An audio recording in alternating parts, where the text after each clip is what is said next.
Welcome back. The topic for the day is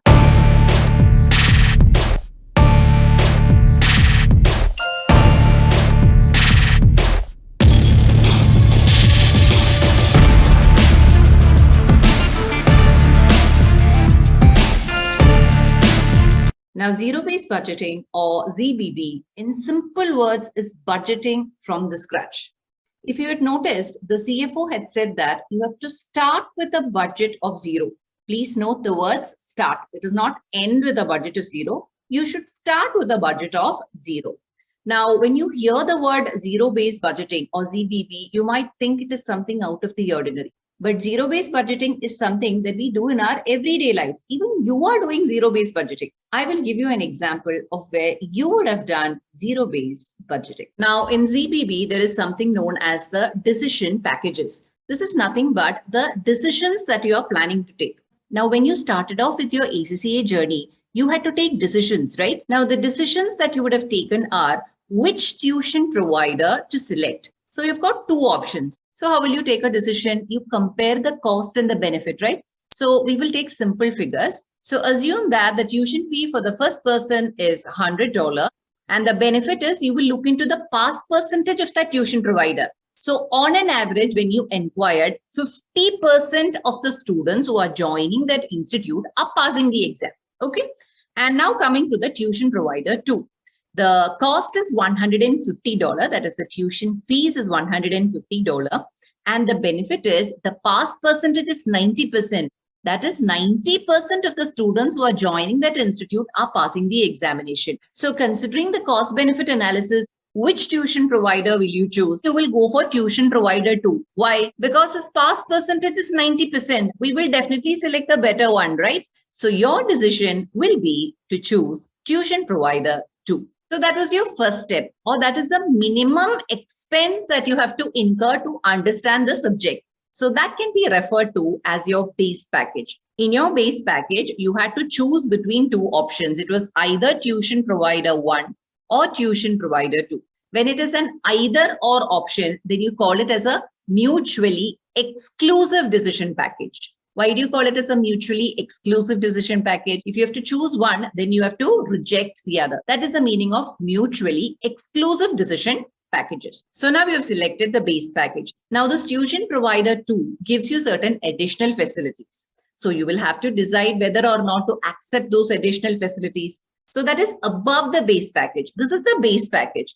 Now we will see what are the additional facilities that he provides. And these additional facilities for which you have to take a decision are known as the incremental packages. Now the first incremental package which is provided by this tuition provider is he conducts weekly mock exams for which the cost that you have to pay is $20. And what is the benefit? The probability that you will pass will increase from 90 to 95%. And the second incremental package, which is offered by this tuition provider, is taught by industry expert. And the cost associated with it is $50. And the benefit is the probability that you will pass will increase from 95 to 98%. So you have a base package and you have two incremental packages. All these are attractive packages. But you cannot accept all simply because the resources that you have with you are scarce. So you will rank these decision packages in the order of priority. Rank 1 will be given to the base package and rank 2 will be given for the weekly box and rank 3 will be given to talk by an industry expert. So now you have done all your ranking. Now you have to go and meet the CFO of your house. Who is the CFO of your house? The CFO of your house is your father or your mother who decides on the amount that is to be spent on your education. So just assume that your father has set apart only an amount of $170 for your education, which means that he will be approving the base package because he can afford it because it costs only $150.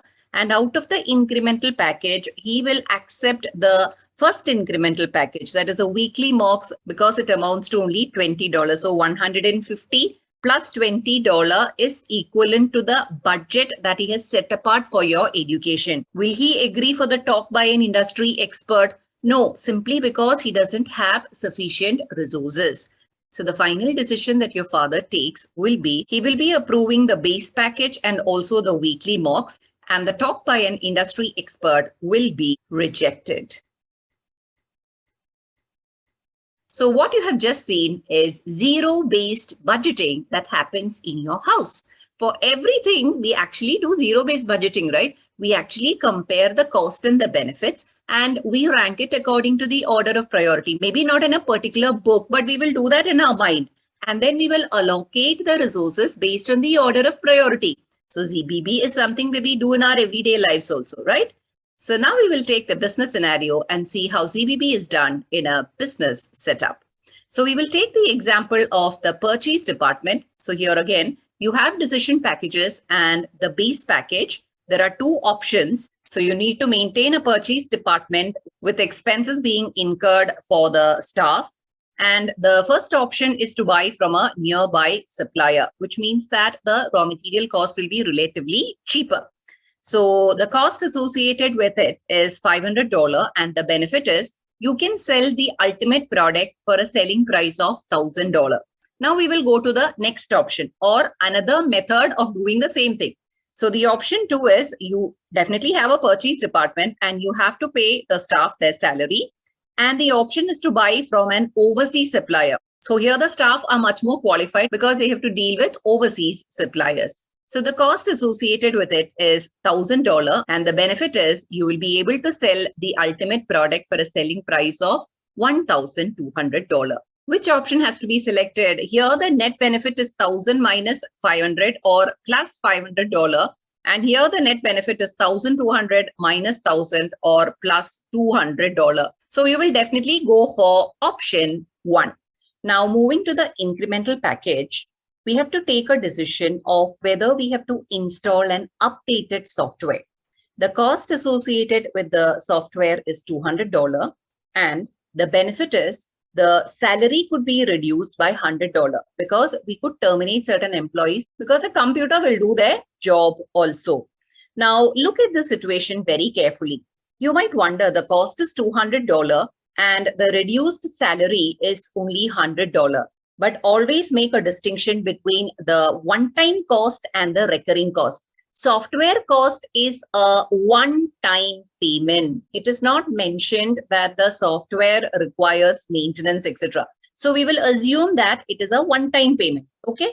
And this reduced salary that you get, that is recurring. That is every year you are having a reduced salary.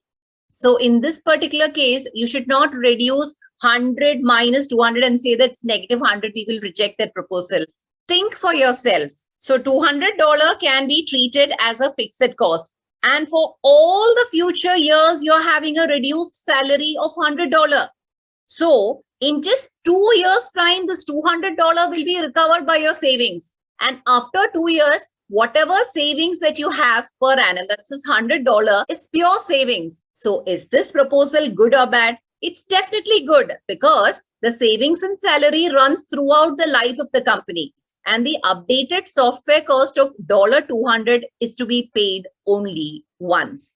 So the logical explanation should be, if the software cost is a one-time payment, that is, it's a fixed cost. If it's mentioned in the question that it's a one-time payment, then in the long run, it will be beneficial for the company to install the updated software. The software cost of $200 is recovered by the reduced salary in just 2 years' time. And the reduced salary of $100 per annum results in cost savings for all the coming years. So we definitely want to go in for the proposal. So now we will do the ranking. So ranking always for the base package, you have to give rank 1 because it's the minimum support services that we need. So rank 1 is for the base package. And if we have got resources, then we definitely would like to implement the updated software for which you will give rank 2. Now, if the company has got resources worth only $500, then definitely only the first package will be approved. But if it has got financial resources worth $700, then both the packages will be approved because both are attractive offers where the benefits exceed the cost. So let's assume that the company has got financial resources worth $700, in which case both the decision packages will be approved. So this is the entire procedure of ZBB. Let's summarize what we have just learned. So zero-based budgeting or ZBB is budgeting from the scratch or zero-based. That is, we are not allocating a particular budget for any particular item. We are evaluating each and every item starting from the base package, and only then we are arriving at our decision. And items are included in the budget through a cost-benefit analysis.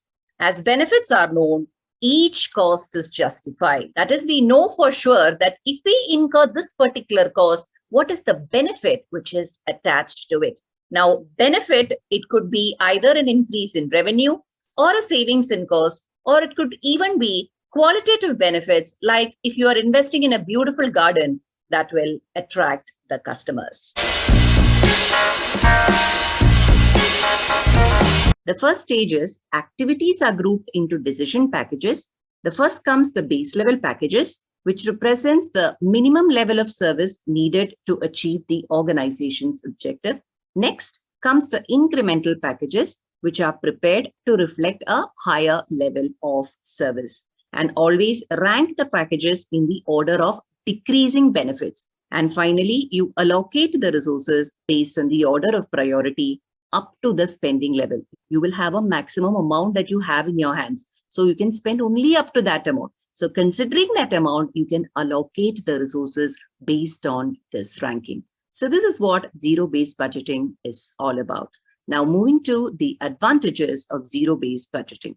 The first advantage is it removes wasteful and obsolete expenditure because it justifies existing cost. All the existing costs are justified. We are always considering the cost-benefit analysis, and inefficiencies from previous periods are not carried forward because each year it's a separate year. We are not bothered about the expenses that are incurred in the past year. And efficient allocation of resources, definitely there will be efficient allocation whenever you remove the wasteful and the obsolete expenditure, and it frees cash to fuel growth. Why do we say that it frees cash? Simply because we have removed all wasteful and obsolete expenditure, which means that there is a reduction in cost. Whenever there is a reduction in cost, there will be free cash available, right? Now, coming to the next advantage, company tends to have aggressive targets. So they are always having a higher target than the other companies because they are always making an attempt to reduce the cost and increase the benefits. And the third advantage is it motivates employees as bottom-up approach is followed. What do you mean by a bottom-up approach? Bottom-up approach is a method of budgeting where the involvement of the employees is also there in the budgeting process. Now, zero-based budgeting is a very intricate and complex process. You cannot do zero-based budgeting without the help of employees. They have to be necessarily involved. So that is why it is said that it motivates the employees as it is a bottom-up approach. And the last advantage is it is suited for public sector enterprises. Why is it suited for public sector enterprises? Because usually in public sector enterprises, there is a whole lot of inefficiencies simply because they are not operating for profit. So we could always say that whenever there is inefficiency in an organization, we could adopt the zero-based budgeting to improve the situation. So we could also say that it could also be applied to any organization where major inefficiencies occur. Now, moving to the disadvantages. The first disadvantage is it is labor and time intensive. The number of laborers that are involved in the budgeting process and the amount of time that is required for zero-based budgeting is immense. And the second disadvantage is it is inappropriate for the whole organization. For running an organization, there are certain expenses which should necessarily be incurred if the organization has to move on.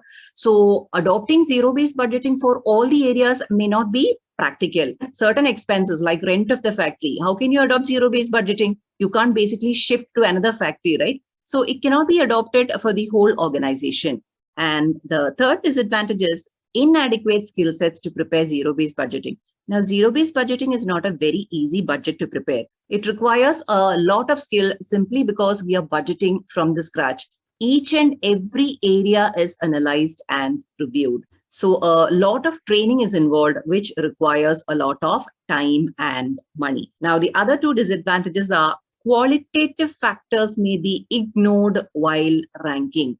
Now, what do you mean by qualitative factors? Qualitative factors are that which cannot be measured in dollar amount. And the last disadvantage is reputational damage. Now, how can there be a reputational damage? Customer service may deteriorate due to ZBB cuts. What do you mean by ZBB cuts? In zero-based budgeting, we are always trying to reduce the cost. So by reducing the cost, maybe we will reduce the expenses incurred for the customer service department, and thereby the customer service will be adversely affected.